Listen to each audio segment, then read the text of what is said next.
overdue na po ang loan ninyo. Nakikiusap kami na mabigyan kami ng konting panahon para mabayaran yung loan. Bibigyan ko kayo ng extension para masettle ang loan ninyo. I honestly don't know kung sa atin kukunin yung pera pambayad ng loan. Isa lang ang solusyon na nakikita ko. Sell the resort. They will not stay here anymore. Pwes, binibigyan ko kayo ng isang oras para mag-empake! You can stay with me tonight. I can get your room in the hotel. Siya ba talaga yung tunay na tatay ni Darlene? Oo, anak. Sa tingin ko, patay na patay pa rin siya hanggang ngayon sa inyo. I'm really sorry for everything that I've done to you. It took me so long to find you. Dahil mahal na mahal kita, please give me another chance. Let me prove it to you that I still love you so much. So much. Dito ka dinala ng tatay ni Darlene? Bakit daw? Mahal pa rin niya si nanay. I came here to invite you to come with me. Bakit saan tayo pupunta? I have this little place in Manila. And I want you and Marilyn to live there with me. Yes. Yes na yan! Yes! Whoa!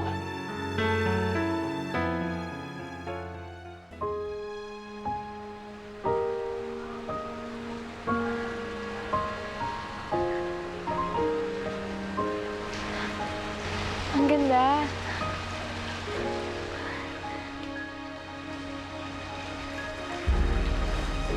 Welcome home, Perlita.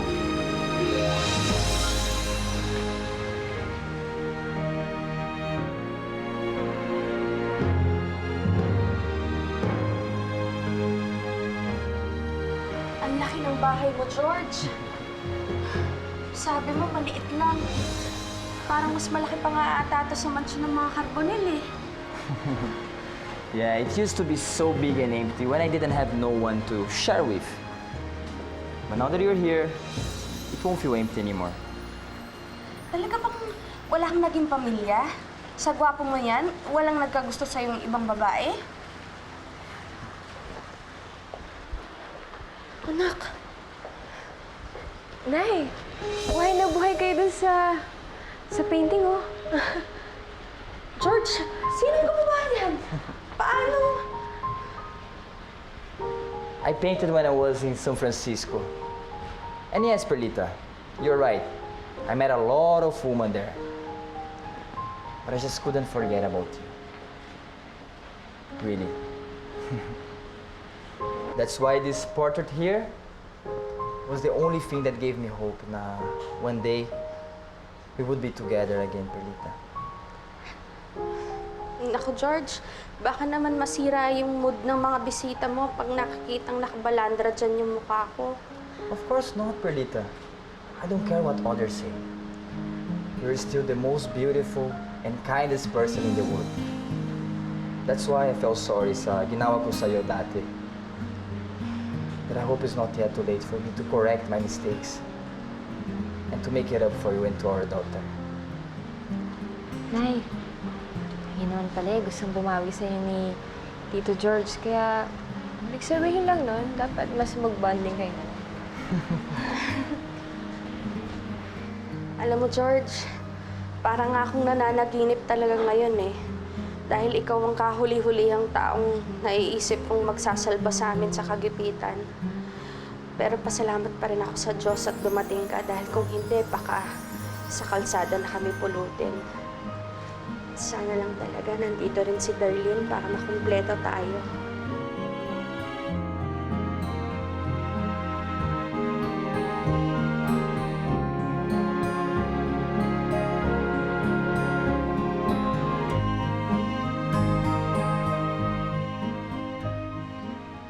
Hoy! Darlene! Darlene! Gising! Gising! Ay, nakakaloka. Ba't dito ka natulog, ha? Saan ka nagpunta? Nung umalis ka sa inyo? Nakatira po kay Allison. Pero nag-away kami kaya umalis na lang ako eh. Eh, ayoko naman bumalik sa bahay kasi nandun pa rin si Marilyn. Ayun! Diyos ko! Taas ng pride. Taas ng pride mo. Alam mo bang alalang-alala si Perlita sa'yo, ha? Tawag na tawag sa'yo, ayaw mo sagutin yung telepono mo. Eh, importante yung sasabihin. Anong importante sasabihin niya sa akin?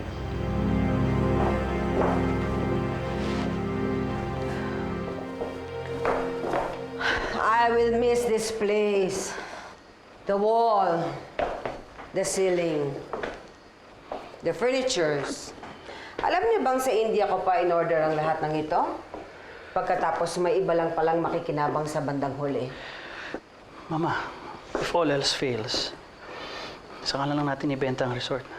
Baka makagawa pa tayo ng paraan para maayos ang financial crisis natin.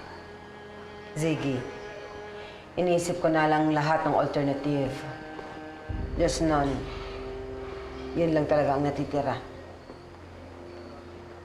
Ziggy, bakit hindi ka lumapit dun sa kumpare mo, kay Anton?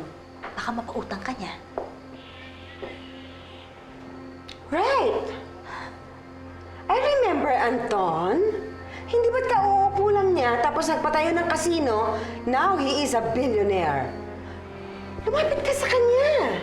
Close kayo, di ba? Sige ma, I'll talk to Anton. Pero huwag tayong mag-expect ha.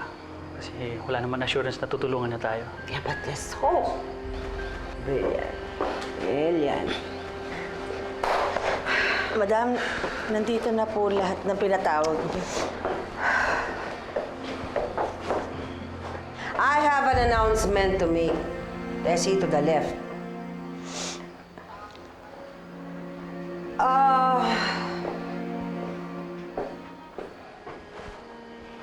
Nagsasawa na kasi ako sa mga face ninyo. Hindi na ako happy. Kailangan ko kayong i-fire. Kaya, you're all fired.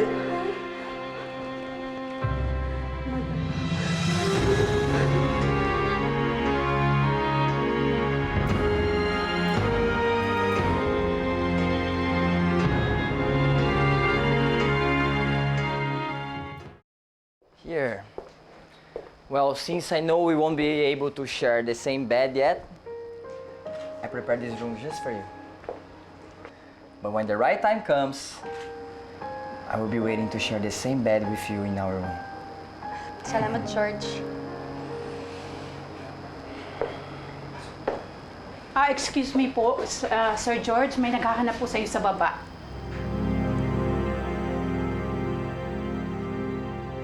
Sigurado pa kayo na ito talaga? Baka naman nagkamali lang kayo ng address. Darlene? Nay? Anak!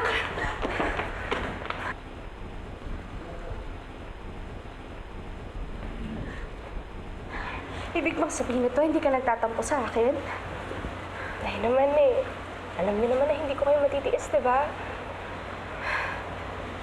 Anak, may gusto kong ipakilala sa'yo. George? George, siya ang anak natin, si Darlene. Darlene siyang tatay mo. Oh my God. Darlene, I'm so happy to finally meet you. Darlene, malaki ang pagkukulan ko sa iyo ng nanay mo. I'm finally back. And I will make up for all these years. Oh my God. I will treat Perlita as a queen and you as a princess. Oh my God.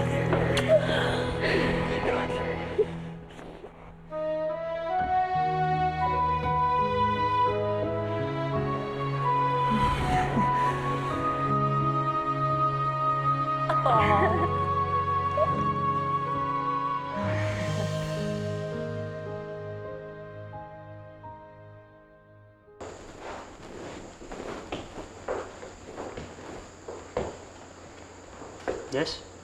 Sir, pinadala kami dito ni Boss Anton. Pinasisingil na niya yung 25 million na utang mo. Ano? Sira ulo ba siya? 10 million lang hiniram ko ha. Wala pang interest yun eh.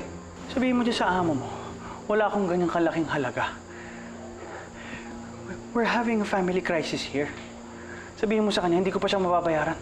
Sir naman, kilala mo naman si Boss eh. Hindi siya pasinsosong tao. Hindi ko naman tatakbuhan ang utang ko sa kanya. Sabihin mo kay Anton na uunahin ko muna ang problema namin dito, lalo na sa negosyo. Saka ko siya babayaran. 3 araw.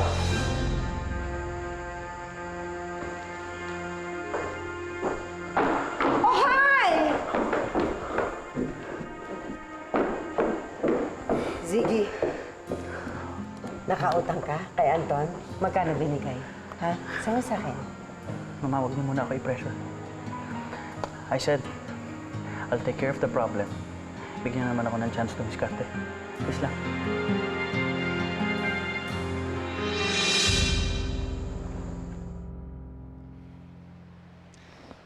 This was given to me by my mother before she passed away. I wanted to have it, Darlene. Thanks, Dad. I'll take really good care of it. Sayang, no? Hindi ko na-meet si Lola.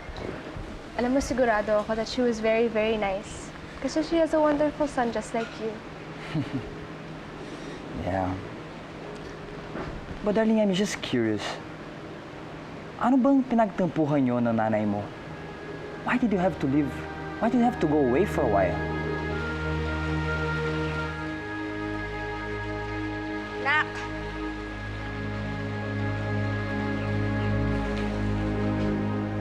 Sa totoo lang, Dad, maganda naman talaga yung samahan namin ni Nay Perlita eh. Kaya lang, kapag nandyan talaga si Marilyn, nagugulo lahat eh. Talaga? Pero parang mukhang namang mabait si Marilyn. Dad, don't be fooled by her meek appearance. Dahil inaapi ako at nilalait ako ng babaeng yan. Akala niya kasi porket galing siya sa magandang pamilya na mayaman, akala niya kung sino na siya. Pati nga boyfriend ko, inagaw niya sa akin eh. That's how bad Marilyn is, Dad. Ganun siya kasama. Nakakatuwa silang makitang ganyan, ano? Sana magtuloy-tuloy na para hindi na maisipan ni Darlene na umalis ulit. Nay, ayos lang po ba talaga na dumito muna ako sa inyo? Pwede naman po kay Mama Josie na lang muna. Ayoko na rin po kasi makaabala sa pamilya niyo. Anak, huwag ka na mag-alala. Mabait ang Tito George mo. Sigurado akong papayag siya na dumito ka.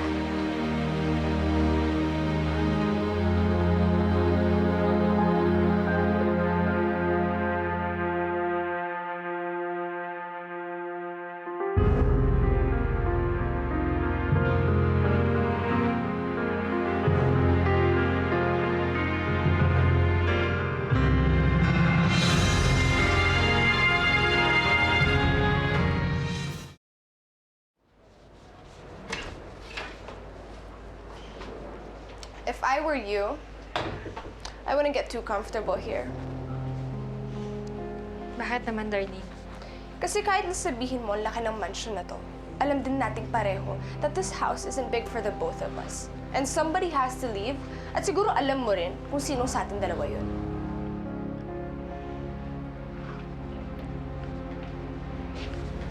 Darlene, ayoko ng gulo. Sa loob ng mahabang panahon, ngayon ko na nakitang masaya si Inay. At ayoko naman na sirain pa yun dahil nag-aaway na naman tayo.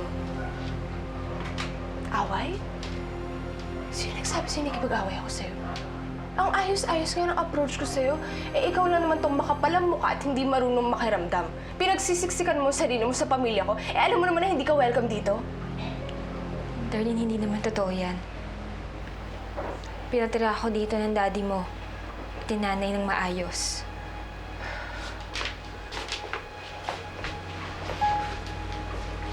But you know what? That was before I came. At ngayon, nandito na ako sa bahay ko. I think I'm gonna do some redecorating. Aalisin ko lahat ng mga basura at hindi ka nais-nais sa mukha. And I know exactly where I'm going to start.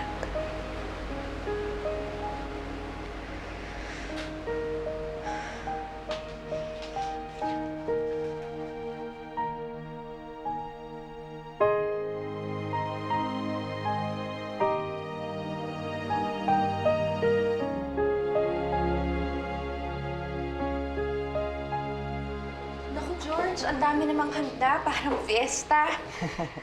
Gusto ko kasi na maging special ang first dinner natin as a family.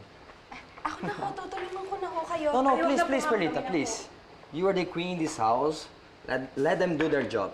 Oo nga, Nay. Makinig na lang kayo kay Daddy. Let the maids do their job. Ito. Ay, Dad! Ito, tignan niyo to. This looks really good. Thanks, dear. Shrimp is also your favorite? Yeah. Pareho tayo. Mag-ama nga tayo, Dad. Ikaw, Marilyn. Mahilig ka sa shrimp, di ba? Gusto mo subukan? Hindi. Okay lang ako. Salamat na lang. Ito, subukan mo to. Ayan. Ay, hindi. Hindi, masarap na ito. Masarap. Darlene, wag. Sorry po. Sorry po. Marilyn, ba't mo naman ginawa yun? Hindi mo ba nakikita na nagre-reach out ako sa'yo? Ano ba bang kailangan kong gawin para hindi ka na magalit sa akin?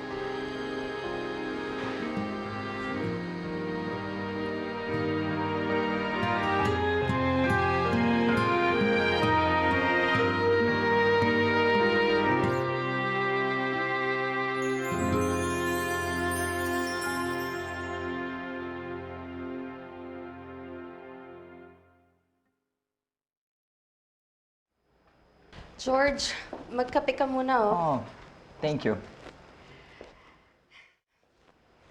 Kamusta na nga pala yung pag-uusap niyo ni Darlene kanina? Bakit hindi mo sinabi sa akin na si Marilyn and Darlene are not in good terms? Ayoko na kasi sanang pagmulan ng gulo. Isa pa, umaasa ako na magkakaayos na rin sila, lalo na't bagong buhay na kami ngayon. Matalik na magkaibigan naman talaga kasi si Marilyn at si Darlene noon.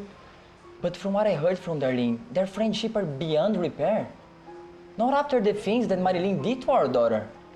Hindi lang naman si Marilyn ang may kasalanan. May kagagawan din minsan si Darlene. Perlita, wag mo sisihin si Darlene. She's our daughter. We need to protect her. Pareho ko naman silang mahal eh. Pantay ang pagtingin ko sa kanilang dalawa dahil pareho ko silang anak. At kung magkamali man ang isa, pareho ko lang silang dinidisiplina. Wala akong kakampihan. Look, Perlita, I understand that you are fond with Marilyn dahil sa'yo siya lumaki. Pero we need to protect our daughter. Feeling ko she's getting jealous of the way we've been treating Marilyn. What happens if she decides to leave and never come back? Can you live with that? Knowing that you were the one who drove her away?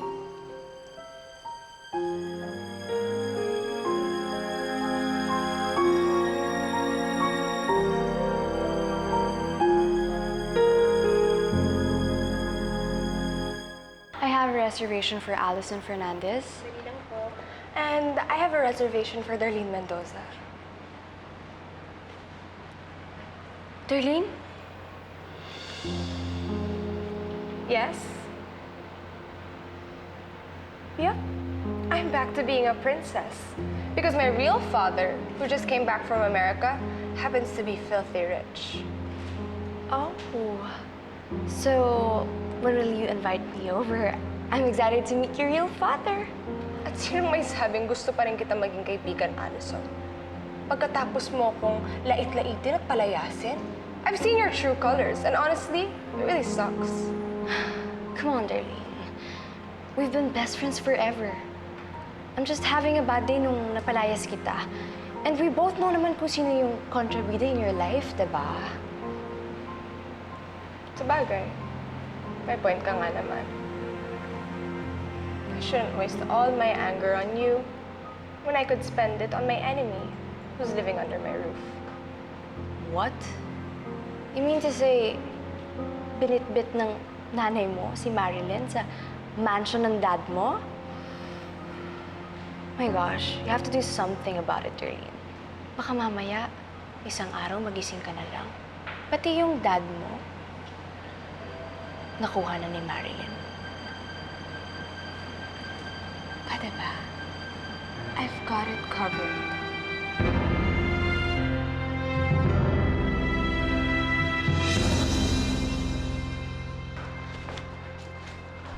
Marilyn, pwedeng pakisuyo. Natapon ko kasi, bagong manicure ako, so hindi ko maligpit. Tawahin ko na lang muna si Manang. Wala siya lumabas siya. Tapos si Lisa naman, busy siya masyado. Kaya pwede, ako na lang.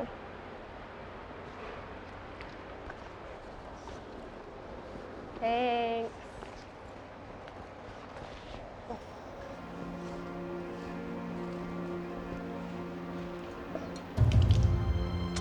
Oops. I'm so clumsy. I'm sorry, it's just these nails, you know, naging sagabal. Pwede, pakiano na rin. Kuha ka ng basahan sa kitchen. Thanks. Natapon ba talaga o sadyang tinapon mo?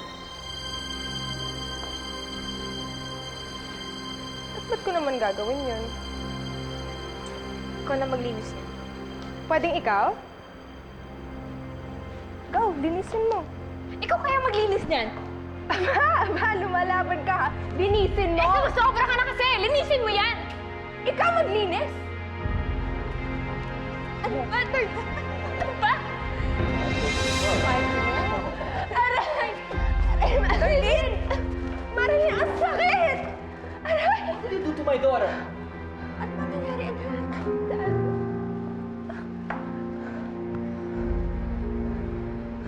Dare you harm my daughter? In my own house?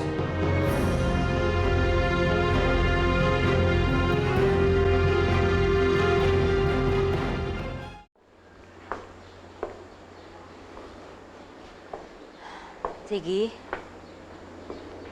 Ang aga naman yan. Okay ka lang ba? Tinatanong pa ba yun, Giselle? Of course I'm not alright. Sunod-sunod na ang problema natin. Sa tingin mo, magiging okay ako? Sa dami ng iniisip ko?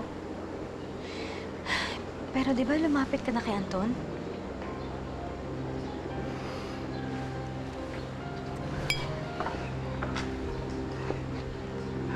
I feel so useless, Giselle. I know you and Mama are counting on me to save the family business. Pero saan nangyayari ngayon? Mukhang ako pang rason sa tuluyan ng pagbagsak natin. Bakit ba ganyan ka magsalita? Hindi ko maintindihan eh.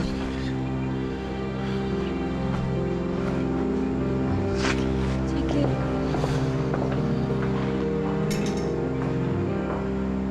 Ano ba nangyari, Marilyn? Wala po akong ginagawa. Liar! Grabe ka makapagsinungaling! Ang bait-bait ko sa'yo, humihingi ako sa'yo ng tulong mo para linisin to, tapos ikaw pa itong nagmamalaki, tapos tinulak mo ko? How dare you, to harm my daughter? In my own house? Grabe ka, Marilyn.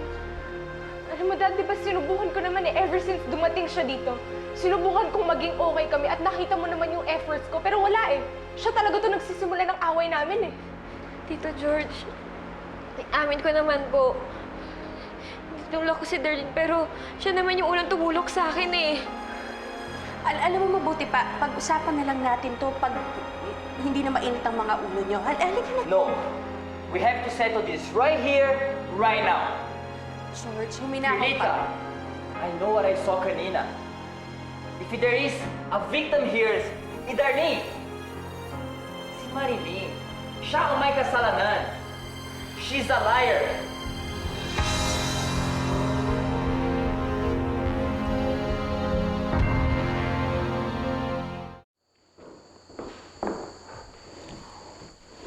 Ziggy, nakautang ka na ba ng pambayad sa bangko? Bilis-bilisan mo naman. Kailangan ko na. Mama, huwag mo nang asahan yung pag-utang ko kay Anton. Malabo na mangyari yan. Sinubukan ko na rin humiram sa mga ibang kaibigan natin. Ayaw talaga nila magpahiram. Mama, kalat na yung balita eh. Alam na nila na bankrupt na tayo. Are you saying na wala ng ibang choice? There's one solution. Naalala mo yung sinadjust mo dati? Sell the resort.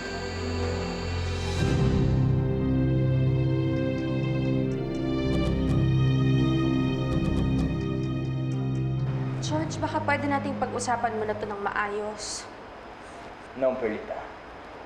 There is only one way to ensure that this will not happen again. And that's for you to leave, Maria. I want you to leave my house. Now. You heard me, Marilyn. I want you to leave this house right now. You're not welcome here anymore.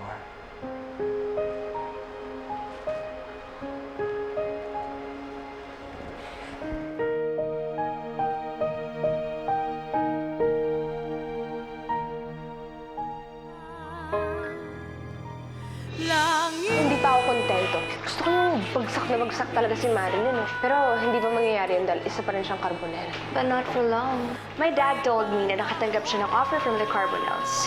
Binibenta na lang yung resort dahil lubog na daw sila sa utang. Dahil high blood ako ng ganito, tumaas-taas ang presyon ko. O, ilan ako? 110/80, normal naman po. Hindi! Mali yan! Ulitin mo! Sandali. Sandali. Nagbanta siya sa akin na kapag nagsumbong ako o hindi ako makabayad kaagad. Dinadamay na kayo. Sasaktan niya yung pamilya ko. Para imbitahan mo siya dito at ipakilala mo sa akin. So para gawin mo to sa isang babae, may something yan. Siguro, kliyente namin itong wife mo at nagustuhan niya ang design ng aking resort kaya gusto niyang bilhin. Hindi ba? I don't think she's just a guest. Kilalang kilala niyo siya. I think would be best kung tawagin ko siya so you guys can finally meet her.